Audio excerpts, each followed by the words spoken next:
Why do they fight? People fight in order to get rid of something that is giving them pain. Whether that something is a tribal chief or a corrupt modern government. They want to fight to remove this burden or to be destroyed by it. That is the idea behind a rebellion. But in Africa we find wars where a group of rebels challenges a government and tries to fight against it. And then these wars end in the total destruction of that particular country, where neither the rebels nor the government wins anymore. And why? Because you find this force of rebels facing the government, and all of a sudden the rebel army splits into little factions which start fighting each other and not the real enemy, and soon it becomes a situation where everybody is fighting everybody else and the whole thing is getting nowhere. I say that these wars which are destroying Africa this way are orchestrated by forces from outside Africa. Our people need development. Our people need peace in Africa. We are basically a peaceful people. We are not warlike. Don't let historians tell you a lot of rubbish. Africa is not perceived by the people outside her as she really is. One, my people are Zulus, a tribe famous for warrior exploits for many, many years now. But wait, do you know, sir, that Zulu people actually hated war and didn't love it, as historians would have you believe? We Zulu people call war impi, I-M-P-I, and we call evil imbi or ububi. Now the word imbi and the word imbi come from exactly the same root, which means that which is evil. We call copper itusi, which means the helper, the frightener away of evil spirits.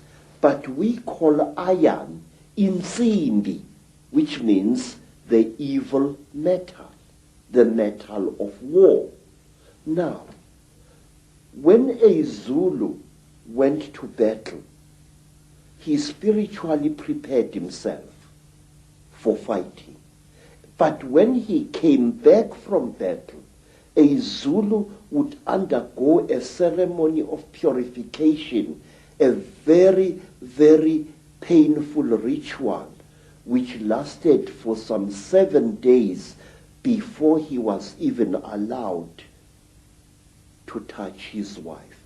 But wait for this. In England, we have got the lady Sarah Churchill, Duchess of Marlborough, writing in her diary that her husband, Sir John Churchill, the Duke of Marlborough, after the terrible Battle of Blenheim, had made love to her 3 times while still wearing his top boots. Wait, sir. Listen to that. Here is a man coming into his tent or whatever it was, with his boots still stinking with the blood of horses and the blood of men, and probably with human flesh still attached to the soles of those boots. Here is this man making love to his wife.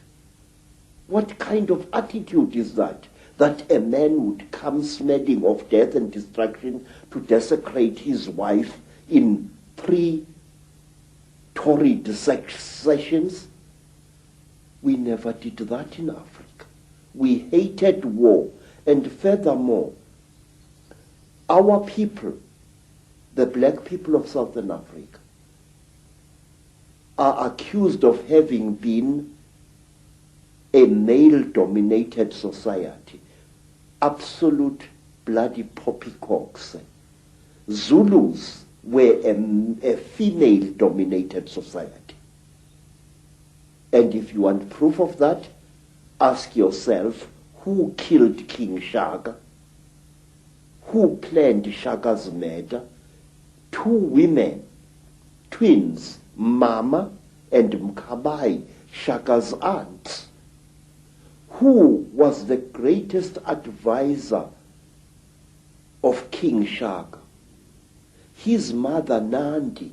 She used to plan every one of Shaka's military campaigns, right down to the last detail. So, everywhere in South Africa, our word for great also means female, but that is something we shall discuss at another time. So, Africa is being murdered, and a race of people which once founded some of the world's greatest civilizations is being cruelly exterminated, and our politicians appear to be hypnotized as like a little antelope hypnotized by a python.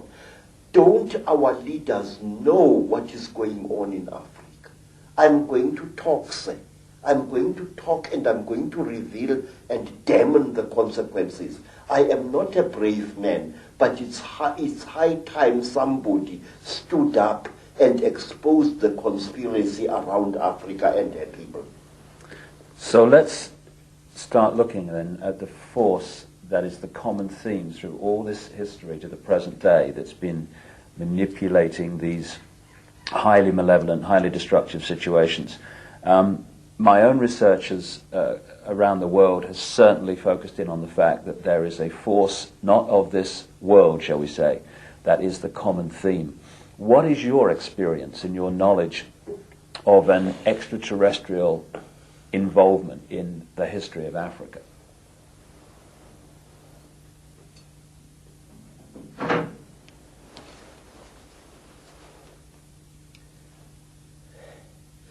One of the most secret stories that was revealed to me, sir, is about these beings. This story was revealed to me first in Barotseland, then in the country today called Rwanda, once known as Rwanda Urundi. Then I learned about this story at that time on the foothills of Mount Kilimanjaro. This is the story, a story you find throughout Africa. There was once a time when the blue sky was invisible, when the whole world was covered with mist, when you could not see the sun as it is now. You only saw it as a splash of white light moving slowly across the sky. At that time, there was an eternal drizzle every day of the year. At that time, people could not see the stars. People only saw the trees growing, trees which were very, very big. There was no desert at that time, only jungle everywhere where you